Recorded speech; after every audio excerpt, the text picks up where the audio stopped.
கூட்ட நெரிசல் மரண வழக்கு தொடர்பாக அல்லு அர்ஜுனுக்கு சம்மன் அனுப்பப்பட்டுள்ளதை நாம் அண்மை செய்தியாக பார்த்துக் கொண்டிருக்கின்றோம். கூடுதல் விவரணை செய்தியாளர் கிருஷ்ணமூர்த்தி வழங்க கேட்கலாம். கிருஷ்ணமூர்த்தி, தற்பொழுது புஷ்பா பட கூட்ட நெரிசல் மரண வழக்கு தொடர்பாக அல்லு அர்ஜுனுக்கு சம்மன் அனுப்பப்பட்டுள்ளது. கூடுதல் விவரங்கள். வணக்கம். கடந்த டிசம்பர் 4, 2024 புஷ்பா 2 திரைப்படம் வெளியானது. இந்த திரைப்படத்தை சிறப்பு காட்சியானது சந்தியா திரையரங்கில் ஏற்பட்டிருந்தது. இந்த சம்பவத்தில் கூட்ட நெரிசல் ஏற்பட்டு ரேவதி என்ற பெண் உயிரிழந்தார். அவரது மகன் ஸ்ரீ தேஜா என்பவர் கடுமையான காயங்களுடன் பாதிக்கப்பட்டிருந்தார். இந்த விவகாரம் தொடர்பாக 19 பேருக்கு நாம்பள்ளி நீதிமன்றம் சம்மன் அனுப்பியிருந்தது. இந்த வழக்கில் ஏற்கனவே 23 பேருக்கு எதிராக காவல்துறையும் குற்றப்பத்திரிகையை தாக்கல் செய்திருந்தது. இந்நிலையில் சிங்கப்பள்ளி காவல்துறையில் தாக்கல் செய்த இந்த வழக்கில் அல்லு அர்ஜுனா 11வது குற்றவாளியாக சேர்க்கப்பட்டிருந்தார்.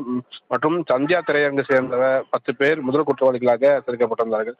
இந்நிலையில் ஹைதராபாத் சந்தியா திரையரங்கு வழக்கு தொடர்பாக விசாரணைக்காக நடிகர் அல்லு அர்ஜுனா வருகிற திங்கட்கிழமை ஜூன் 22 நேரில் ஆஜராகுமாறு நாம்பள்ளி நீதிமன்றம் சம்மன் ஒன்றை அனுப்பியிருக்கிறது.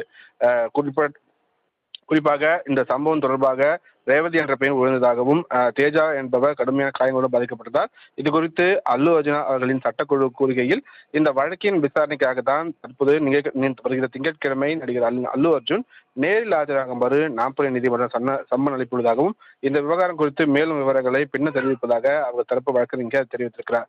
இந்த வழக்கு தொடர்பாக வருகிற திங்கட்கிழமை நாம்பள்ளி நீதிமன்றத்தில் நடிகர் அல்லு அர்ஜுன் நேரில் ஆஜராக வேண்டும் என்று தற்போது இந்த சம்மனானது அனுப்பப்பட்டிருக்கிறது. ராம்குமார். கிருஷ்ணமூர்த்தி, தகவலுக்கு நன்றி. கூட்ட நெரிசல் மரண வழக்கு தொடர்பாக அல்லு அர்ஜுனுக்கு சம்மன் அனுப்பப்பட்டுள்ளதை நாம் அண்மை செய்தியாக பார்த்துக் கொண்டிருக்கின்றோம். கூடுதல் விவரணை செய்தியாளர் கிருஷ்ணமூர்த்தி வழங்க கேட்கலாம்.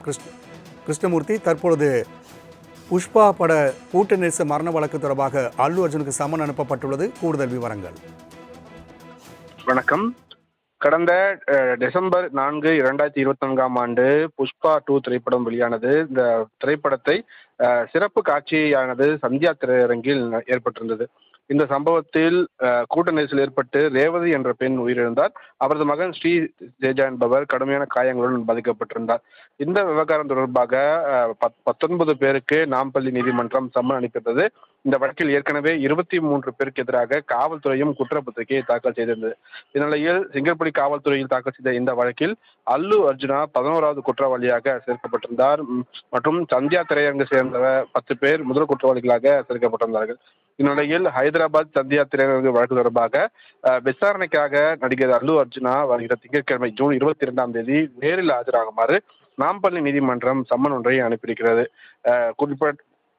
குறிப்பாக இந்த சம்பவம் தொடர்பாக ரேவதி என்ற பெண் உயர்ந்ததாகவும் தேஜா என்பவர் கடுமையான காயங்களுடன் பாதிக்கப்பட்டதால் இது குறித்து அல்லு அர்ஜுனா அவர்களின் சட்டக்குழு கூறுகையில் இந்த வழக்கின் விசாரணைக்காக தான் தற்போது வருகிற திங்கட்கிழமை நடிகர் அல்லு அர்ஜுன் நேரில் ஆஜராகுமாறு நாம்பள்ளி நீதிமன்றம் சம்மன் அளிப்புள்ளதாகவும் இந்த விவகாரம் குறித்து மேலும் விவரங்களை பின்னர் தெரிவிப்பதாக அவர் தரப்பு வழக்கறிஞர் தெரிவித்திருக்கிறார். இந்த வழக்கு தொடர்பாக வருகிற திங்கட்கிழமை நாம்பள்ளி நீதிமன்றத்தில் நடிகர் அல்லு அர்ஜுன் நேரில் ஆஜராக வேண்டும் என்று தற்போது இந்த சம்மனானது அனுப்பப்பட்டிருக்கிறது. ராம்குமார். கிருஷ்ணமூர்த்தி, தகவலுக்கு நன்றி.